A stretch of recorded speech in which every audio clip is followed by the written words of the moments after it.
السلام عليكم ورحمة الله.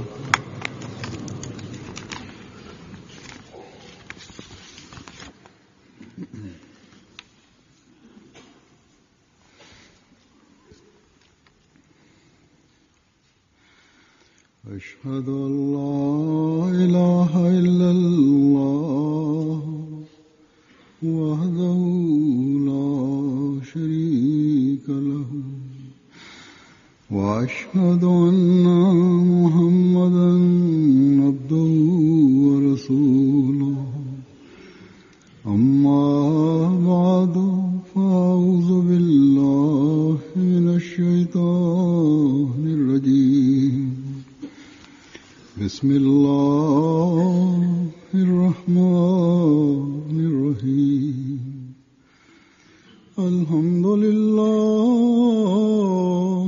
رب العالمين الرحمن الرحيم مالك يوم الدين إياك نعبد وإياك نستعين اهدنا الصراط المستقيم صراط الذين أنعمت عليهم غير المغضوب عليهم ولا الضالين.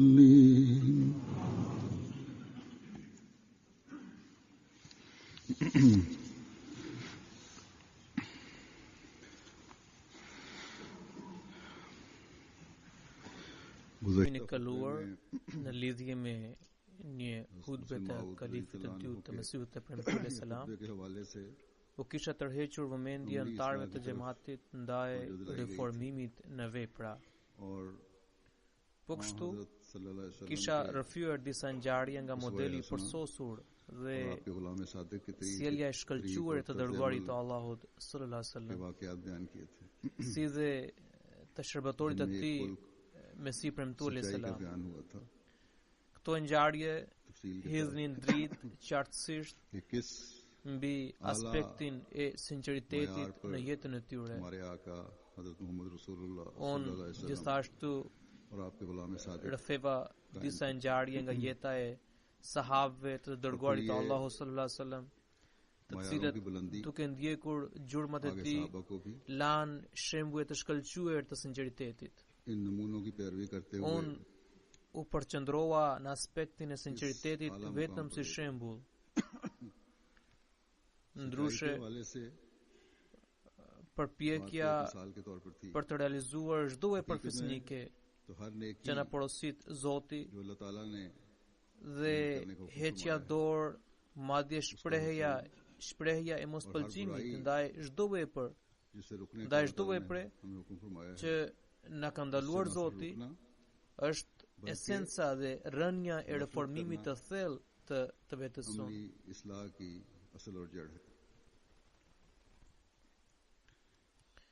Pra, ne do të jemi të denjë të quajmë veten si musliman apo si antar të xhamatit të imamit të kësaj kohe, vetëm atëherë kur veprat fisnike dhe virtytet më të shkëlqyera që Zoti ka porositur për një besimtar musliman burojnë prej nesh. Ndërsa njëkohësisht ai shpreh urrëtie dhe antipati ndaj së keqes. Kështu që një musliman model është ai që kërkon me ngulm e përqafon të gjitha cilësitë dhe moralet e larta, ndërsa largohet me neveri nga çdo lloj e keqe dhe kryen të gjitha detyrat e tij me një maturi dhe vendos ekuilibër në jetën e tij. Pra, ai nuk qëndron pezur midis të mirës dhe keqes dhe ndërkohë lohatet si lavjerrës hedh pretendime të mëdha. कि एतकादी लिहाज से हमारे पास बड़े ठोस दलाइल हैं। जो हज़रत मसीह मौद अलैहिस्सलाम edhe në fjalimin e gjumas së kaluar इस्लाम u theksua सदाकत अहमदियत के लिए që për sa i përket besimit kemi argumente të pasueshme nga Mesiju premtuar selam për vërtetësinë e Islamit dhe të xhamatit. भारी लगती है।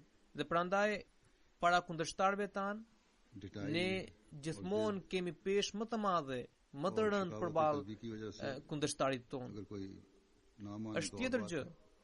Nëse dikush nuk bindet për shkak të kokëfortësisë, këmbënguljes apo shpirtlikësisë së tij. Por और इस वजह से megjithatë, बहस से kundërshtarëve të तरक्की Islamit कभी u पता mungon përgjigjja e argumenteve tona. कर रहा है। Shpesh gjatë debatit, हमारे मुआशरे के हमारे duke वकील parë stilin dhe प्रोग्राम में mënyrën e argumentimit, ईसाइयों ने भी ata इस बात का i एतराज किया shmangin diskutimit. कि जमात Gjatë emisionit अहमदिया के पास Al-Hiwar al-Mubashir, दलाइल ठोस है। pra që transmetohet në kanalin tonë në gjuhën arabe, इसी तरह shumë të krishterë pranuan që Xhamati Musliman Ahmedia disponon një arsenal të pasur argumentesh. एक तरफ इस्लाम की Ne शरारत jemi जाहिर कर pajisur रहे me हैं, argumente të pathyeshme edhe për vërtetësinë e Xhamatit Musliman मुसलमानों Ahmedia. से एतराज करते हैं जमात पर।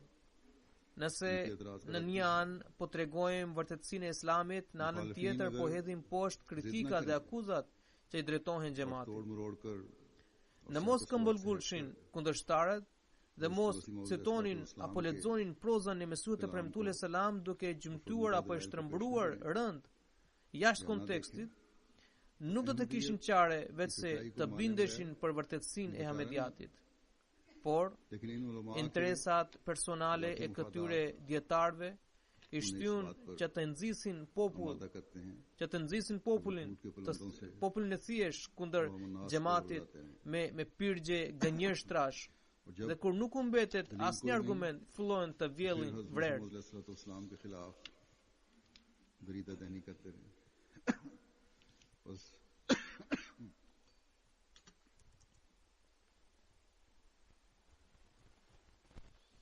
Pra, për sa u takon argumenteve, यहाँ तक ne kemi e përsi mbi çdo kundërshtar të Islamit apo të Ahmediatit. मुखालिफ इस्लाम और मुखालिफ Ata अहमदियत पर भारी है। që lexojnë veprat e Mesihut të premtuar selam, इस्लाम की pra ata कुतुब का मुताला prej nesh që lexojnë veprat e Mesihut të premtuar selam, askush nuk mund të përballet me të. Madje सामने edhe Mesihu premtuar selam ka deklaruar që nëse ju studioni librat e mi, askush s'mund të qëndrojë para jush. तुम्हारे सामने कोई नहीं ठहर Por kur ne shikojmë nga aspekti i ndryshimit shpirtëror që Mesihu premtuar selam donte të na ngjallte कि जो अमली në futët frika dhe miraku, हज़रत मसीह मौद अलैहिस्सलाम हमें पैदा करना चाहते हैं। lind pyetja: a në të vërtet se cilja nga ne po e mposhtë të këqijat e shoqërisë? पैदा होती है। A vallë se cilja nga ne i bën përshtypje të mira çdo kujt që e rrethon apo bie në kontakt me të? मुआशरे की हर बुराई का मुकाबला A mos vallë në ndikimin e shoqërisë, po harrojmë e braktisim mësimet dhe traditat tona? अमल को देखकर A vallë se cilja nga ne po bën përpjekje të sinqerta për vetë reformimin në përputhje me porositë e Mesihut të premtuar selam, या फिर të cilat na kërkojnë që मुआशरे के असर से मुतासर होकर अपनी तालीम और अपनी të रवायात cilat को na बढ़ाते चले pyesin जा रहे हैं। që a kemi arritur ato nivele të sinqeritetit që gënjeshtra të mos na afrohet fare? अपनी इस तरह Vallë अमली a इस्लाह कर रहा है, shqetësohemi edhe për ahiretin जिस तरह हज़रत kafshi मसीह problemeve të अलैहिस्सलाम kësaj ने bote? तालीम दी है। Vallë a në të vërtet i japim përsi besimit हमसे para dunjas? ये तकाजा करती है Vallë a sinqerisht përpiqemi për t'ju shmangur हमने çfarëdo ligësie? सच्चाई के वो मयार कायम कर लिए हैं। Vallë a ruhemi nga rëmbimi i së drejtës së dikujt tjetër? क्या हमने A i përmbahemi faljes së 5 मामलात से vakteve? वास्ता रखते हुए A angazhohemi për herë në lutje? आखिरत भी नजर रखते Dhe हुए vallë a i drejtohemi Zotit me ngashërim dhe mallëngjim क्या të हम plot? हकीकत में दीन को दुनिया पर मुकदम करने वाले हैं? Vallë aprishin marrëdhënie me atë shok që na ndikon keq. Vallë au shërbejmë e u bindemi prindërve tanë në të gjitha çështjet e drejta. मारने से बचने वाले और नाजायज तसर्रुफ से बचने वाले हैं क्या हम पंजगाना नमाज का asëllemi me butësi me bashorten dhe me të afërmit të saj. क्या हम हमेशा a mos vallë privojmë fëmijët tanë nga mirësi sa do të vogla. खुदा ताला को इनकिसार से याद करने वाले हैं a e falim atë që na ka bërë padrejtësi.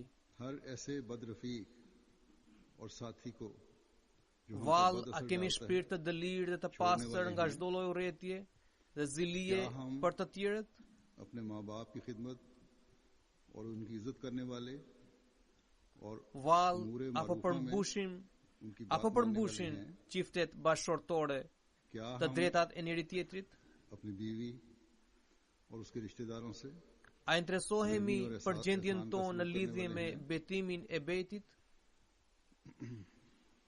क्या हम a kuendet tona, bisedat tona janë të pastra nga shpifjet dhe përgojimet? क्या हम a shumica e bisedave tona rrotullohen rreth Zotit dhe të dërguarit të Tij sallallahu alaihi wasallam? क्या हमारे दिल दूसरों के लिए Nëse përgjigja e të gjitha këtyre pyetjeve është negative, atëherë ne jemi shumë larg mësimit të Mesihut të premtuar selam dhe duhet të shqetësohemi për gjendjen tonë. Por nëse përgjigja është po, atëherë sigurisht ata që kanë marrë përgjigjen pozitive janë me fat, sepse ata duke u përqendruar në gjendjen e tyre kanë përmbushur të tretën e betit.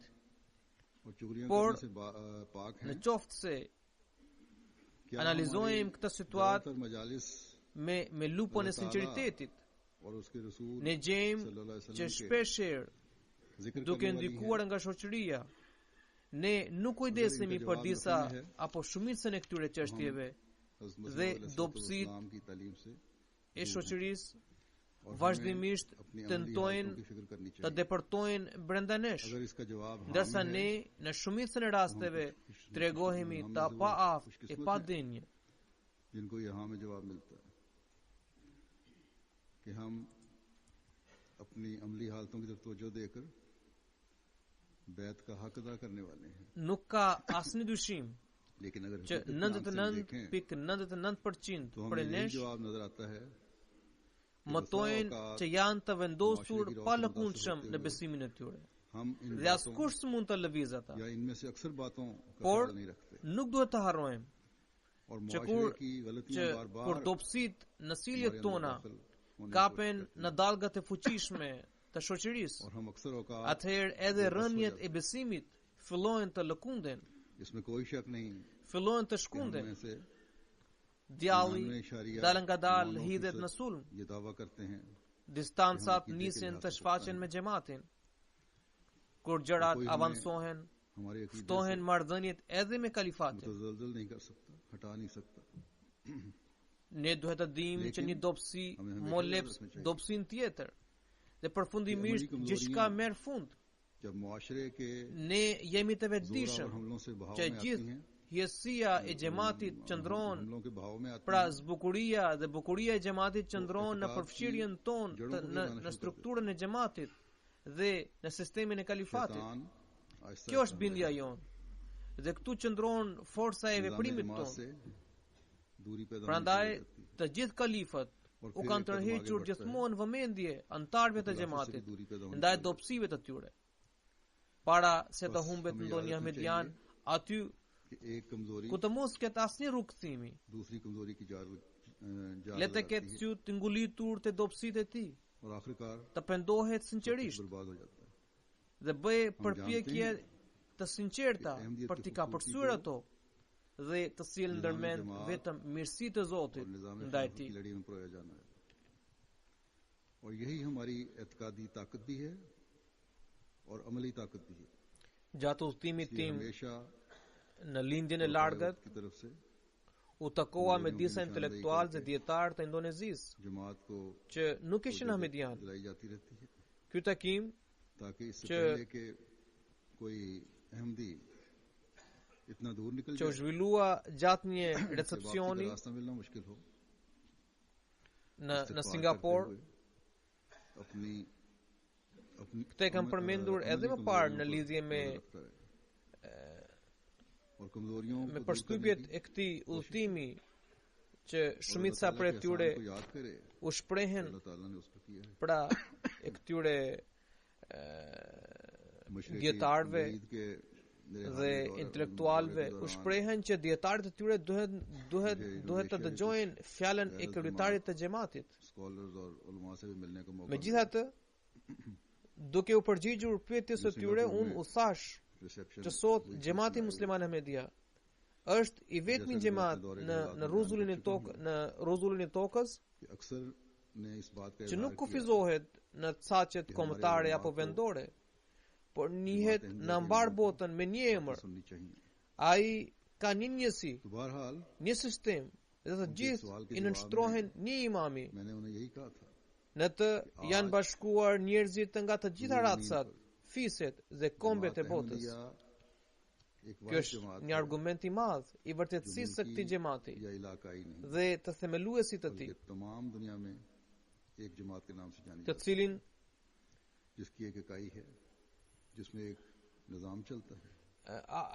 ardhin të cilit kishte parashikuar i dërguari i Allahut sallallahu alaihi wasallam, duke thënë që në gjithë ummet do të jetë vetëm një xhamat në rrugën e duhur.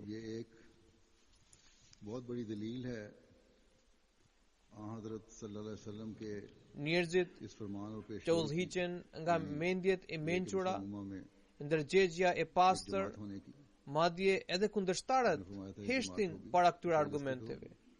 Por për ta përjetësuar këtë argument, ne gjithashtu duhet të kushtojmë vëmendje për gjendjet tona aktuale. Djalli është hedhur vrrullshëm në sulm. Rreziku më i madh që na kanoset është immoraliteti i pafre i shoqërisë dhe përhapja e tij. Madje në emër të lirisë së shprehjes dhe të fjalës, disa veprimeve të dëmshme po u jepet të mbrojtja ligjore. Përpara shkelje të tilla të turpshme ishin të kufizuara, pra nuk kalonin saqet e lagjes, qytetit apo shtetit, apo indikonte vetëm tek fqinje. Ndërsa sot, me lehtësimin e udhëtimit, me përhapjen e gjerë të televizionit, internetit dhe të mjeteve të tjera të komunikimit, çdo veprim i turpshëm, personal apo lokal ka marrë për masa ndërkombëtare.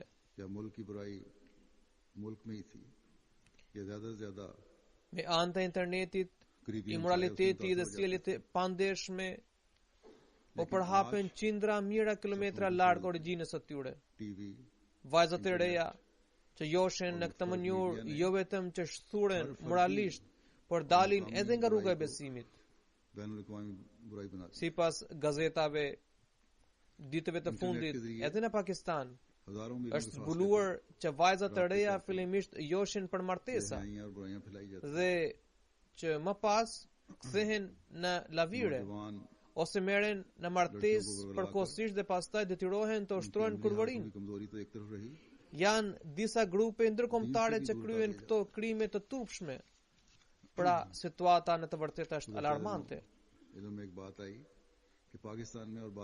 Duke përdorur metodat ndryshme, po gjumtohen edhe shkatrohen të rinjt jo vetëm në aspektin e sjelljes apo moralit, madje edhe nga aspekti fetar.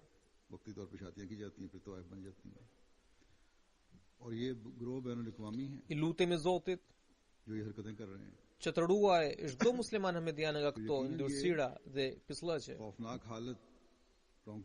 Çdo antar duhet të shpall një xihad kundër tyre që të ruhet.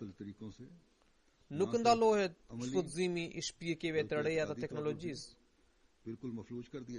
Pra nuk ndalohet shfrytëzimi dhe përdorimi i mjeteve të reja të teknologjisë moderne.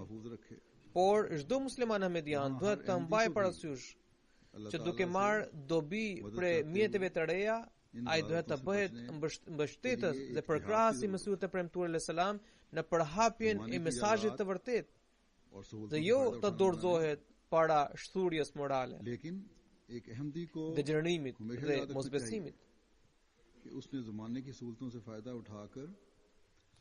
Pra, për këtë duhet të reflektojë çdo musliman ahmedian dhe të përsjatet rreth saj.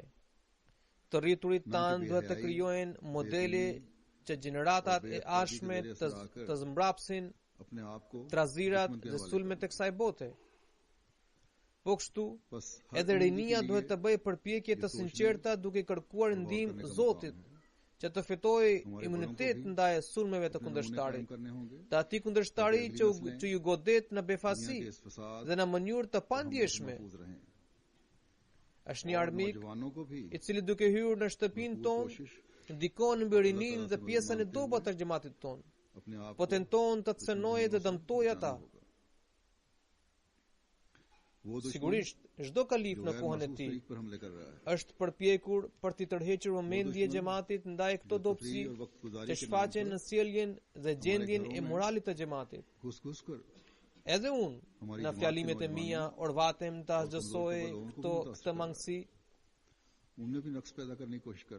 në bazë të atyre porosive, edhe organizatat si Motra, si dhe strukturat qendrore e xhamatit hartojnë programe që të mbrojnë të gjitha shtresat dhe grup moshat e xhamatit. Por nëse secili nga ne të interesohet vetë për vetë reformim, të qëndrojë trimërisht përballë goditjeve të kundërshtarëve, të jo vetëm kaq, madje të betohet për të reformuar sjelljen e armiqve të fesë. Pra, jo vetëm mbrojtje, por të kërkojë edhe reformim dhe të krijojë një lidhje të veçantë me Zotin e lartësuar për të arritur këtë qëllim.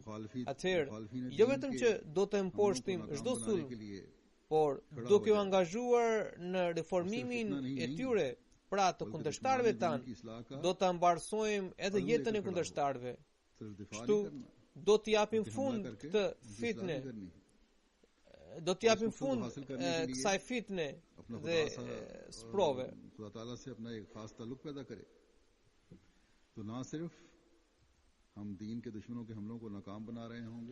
Pra, do të japim fund kësaj fitne dhe sprove, e cila synon të robrojë brezat tona të ardhshme në ndikimin e saj të shëmtuar.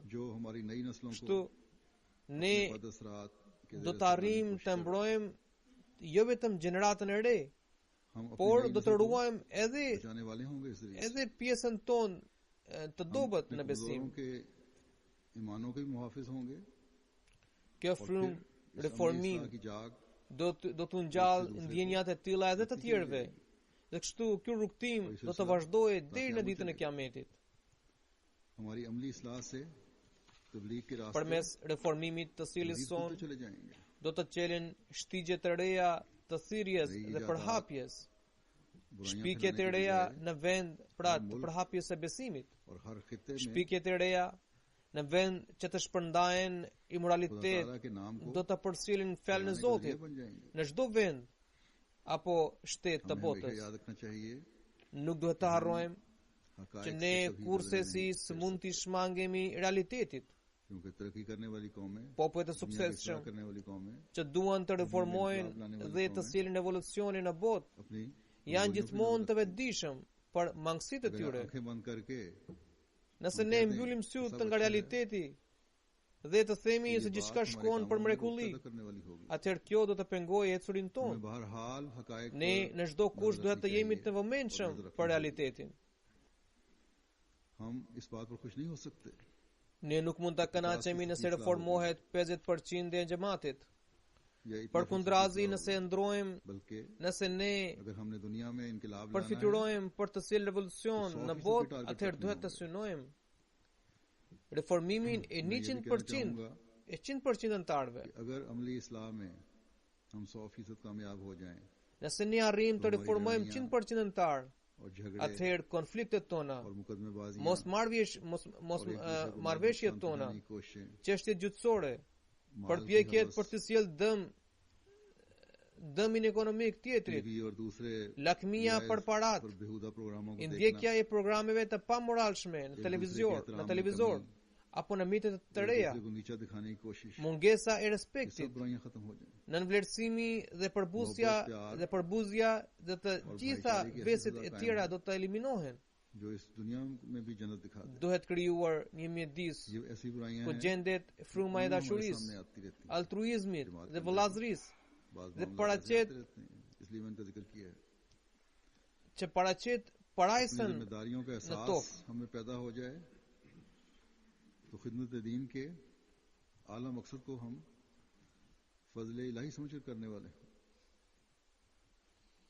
मेरी इस बात से कोई कह सकता है to vese në shfaqen shpesh me që rastet të tilla janë shfaqur edhe në xhamat, prandaj ju kam parashtruar këta shembuj sikur ne të gjithë kryem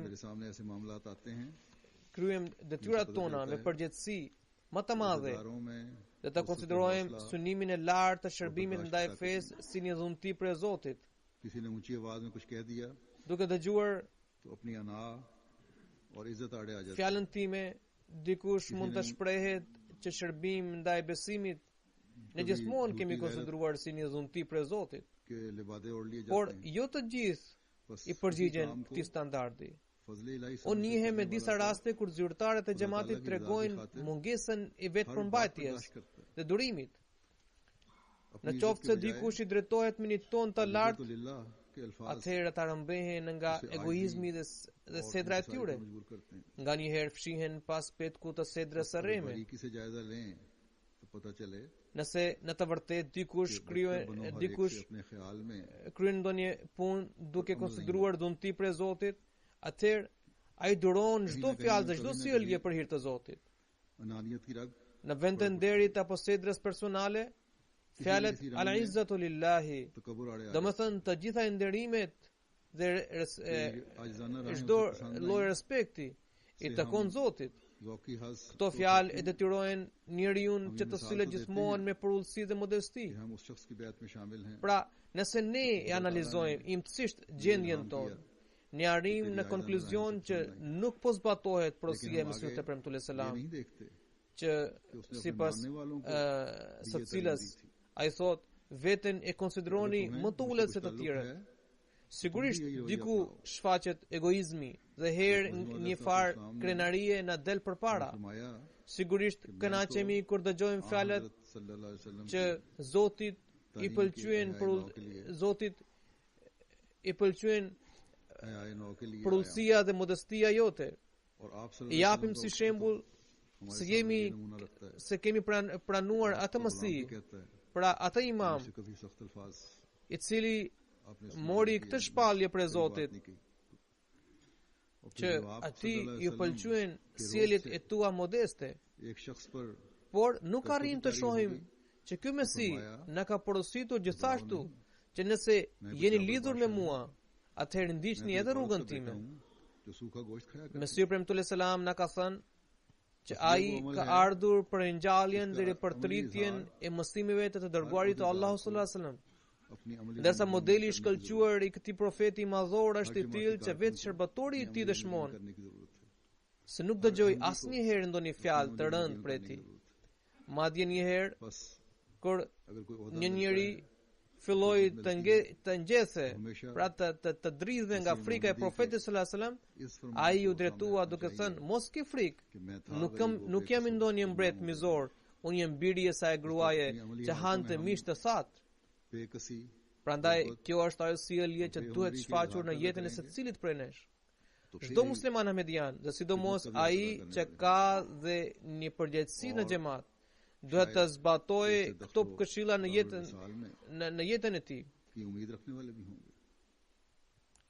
Nëse dikujt i ngarkohet një detyrë në xhamat, ai le ta kujtojë këtë varg të Mesihut të premtuar selam që me to गरीब व बेकसो गुमनाम व बेहुनर दमसन मैं था गरीब व बेकसो गुमनाम व बेहुनर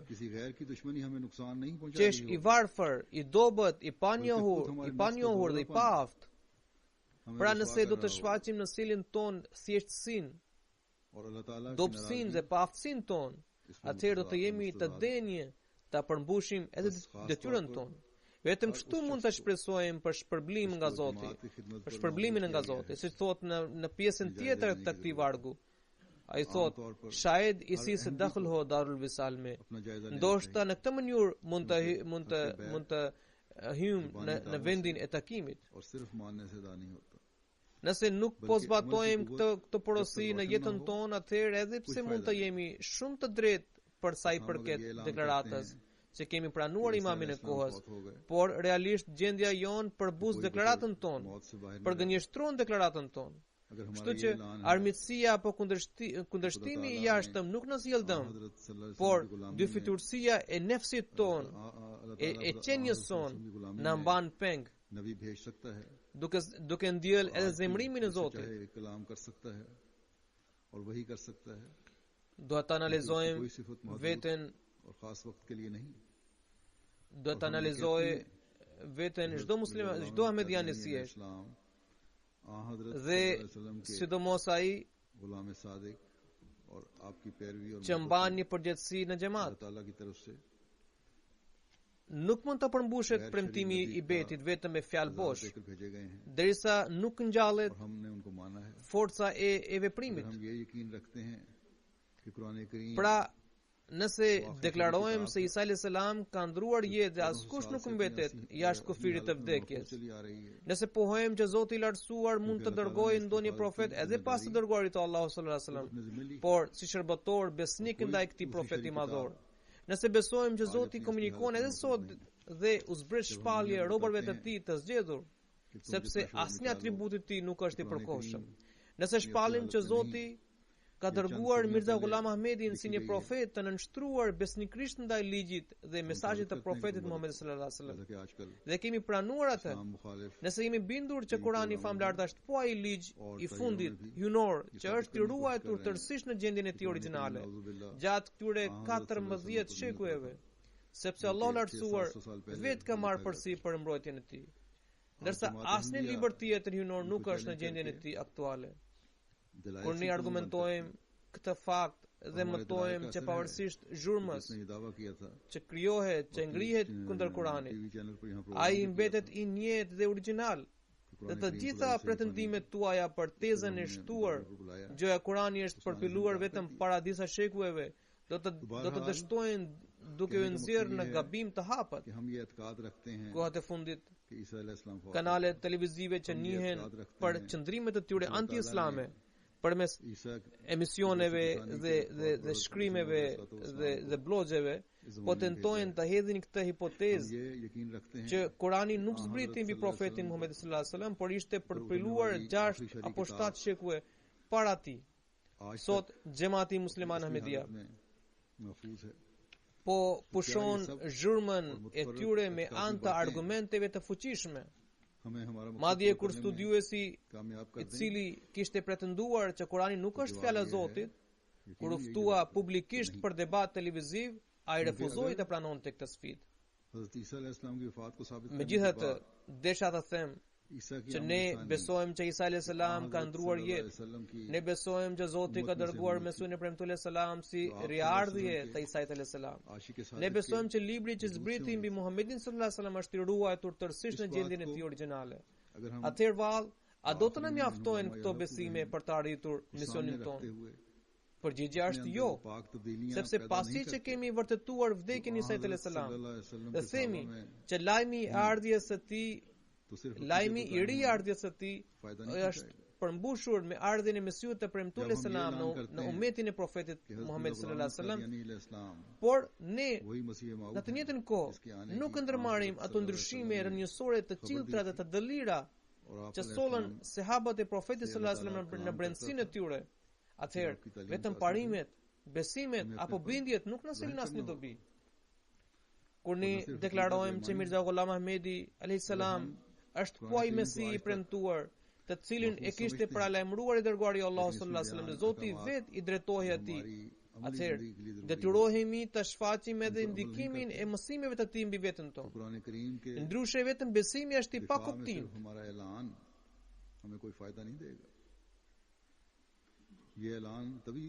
Nëse ne e konsiderojmë Kur'anin të ruajtur dhe të mbrojtur deri më sot, por nuk zbatojmë porositë e tij në jetën tonë aktuale, atëherë deklarata jon që Kur'ani është i ruajtur nuk përbën asnjë dobi. Kjo deklaratë do të ketë peshë dhe rëndësi atëherë dhe vetëm atëherë kur do t'i japim jetë mësimit të tij duke përvetësuar në qenien tonë. बहुत बड़ी जिम्मेदारी है जो हमने अदा करनी है. Kështu që duhet të orvatemi për t'u përgjigjur përgjegjësive tona. Reforma në sjelljen dhe veprat tona është detyrë e madhe. Mesihu premtues selam shkruan në një vend. Ai thotë, mbani mend që vetëm llafet dhe lexhërimi nuk arrin rezultatin, derisa nuk shoqërohen me veprim dhe zbatim. Vetëm llafet nuk mbajnë asnjë rëndësi para Zotit.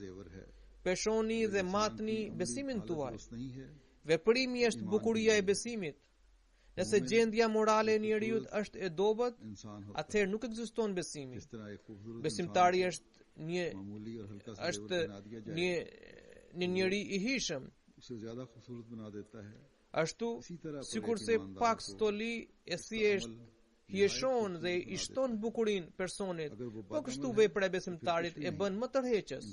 Ndërsa nëse ai është i ligë në sjellje, atëherë nuk ka asgjë. Kur lind besimi i sinqert në shpirtin e njeriu, atëherë ai në veprat e tij ndjen një kënaqësi të veçantë dhe i ngjallet aftësia e njohjes shpirtërore. Ai falet ashtu siç duhet falur.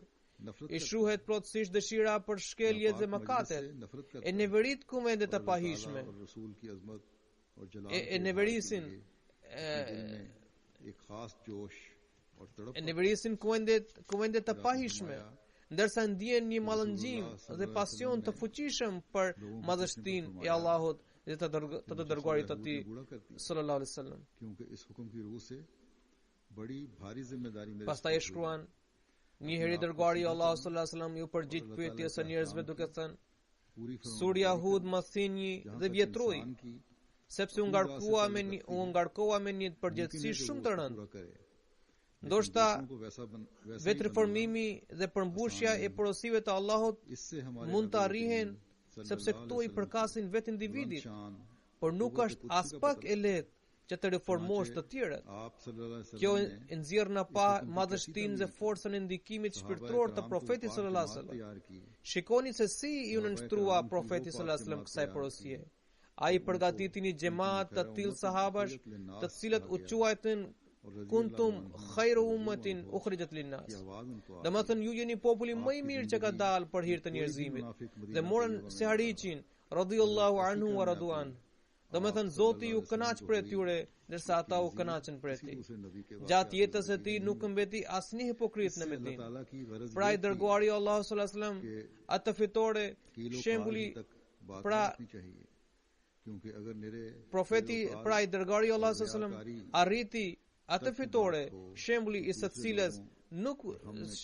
cilës zor të gjendet në jetën e profetëve të tjerë. Qëllimi i Zotit ishte që çështja të mos mbetet në fjalë apo teori, sepse po të ishin vetëm llafe dhe shfaqje të jashtme, atëherë ku do të qëndronte dallimi midis nesh dhe të tjerëve? Se ku do qëndronte përsia mbi të tjerët? Prandaj shfaqni shembullin e veprave tuaja të pajisura me atë shkëlqim që i tërheqet të tjerët. Pas kësaj, para thënie Mesihu premtues selam sërish porosit xhamatin, shfaqnin modelin e të vepruarit që shkëlqen dhe i nxit tjetrin për t'u afruar. Derisa veprave tuaja u mungon shkëlqimi, askush nuk do t'i pranojë ato. Val, ai pëlqen dikujt gjërat e fëlliqura. Një pëlhur nuk është tërheqëse, derisa mban qoftë një njollë të vetme. Po kështu, askush nuk do të interesohet për ju, derisa ju mungojnë qiltërsi, dalirësi dhe shkëlqimi brendshëm.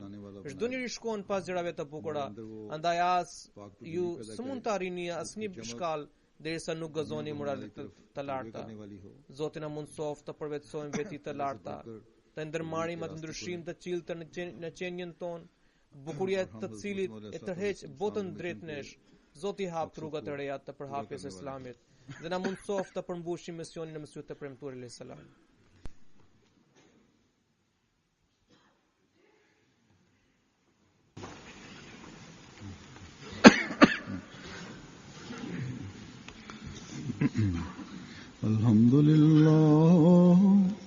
Alhamdulillah nahmaduhu wa nasta'inuhu wa nastaghfiruhu wa nu'minu bihi wa natawakkalu alayhi wa na'udzu billahi min shururi anfusina wa min sayyiati a'malina.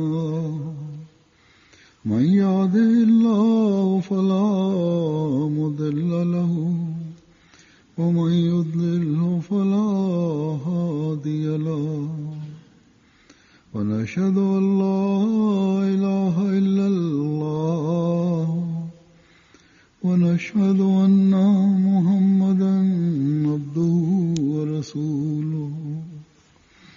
عباد الله رحمكم الله إن الله يأمر بالعدل والإحسان وإيتاء ذي القربى وينهى عن الفحشاء والمنكر والبغي يعظكم لعلكم تذكرون. اذكروا الله يذكركم وادعوه يستجب لكم ولذكر الله أكبر.